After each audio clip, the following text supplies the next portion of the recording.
Padre Rolando Fernandes SDB foi refeição basarani sira iha capela bebonu, quando a desenvolvimento juventude sarani católica, iha era ukun rasikan, nune sarani sira precisa contribuir para o desenvolvimento na nação Timor-Leste.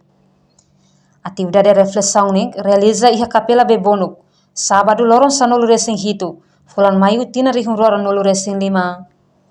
Iha mos tópico nebe makulia iha reflexão kala ne, quando a jovem sira iha ocupação Indonésia, nia papel nebe sira halo, depois jovem iha tempo crise, babuat positivo hirak nebe mak sira halo. Ia tempo jovem sira ia tempo Indonesia nian, sira nia papel nebe sira halo. Depois sa jovem sira ia tempo crise, o botuma positivo mos nebe sira halo.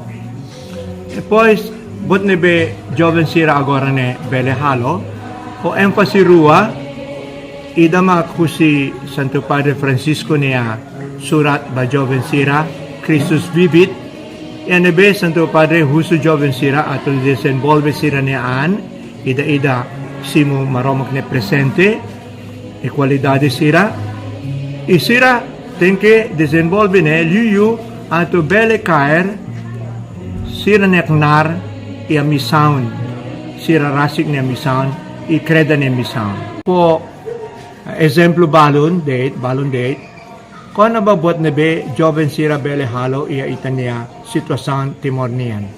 Importante liyo ato hari dami. May bemos ato desenvolve niyaan, ida tuwir niya presente na be maromak po, ato bele contribui duni ba, konstruksyon, familia, comunidade, creda no nação.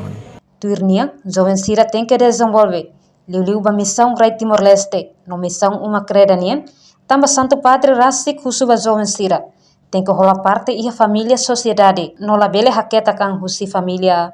Reportagem Mariquita da Silva, Televisão Timor Post. Janela informação ba emogoto. Atua tem informação atual dia kliu. Kita haluha, hanay hambutang subscribe, like, halo komentaryo, no fahe tutang ba media sosial hoto.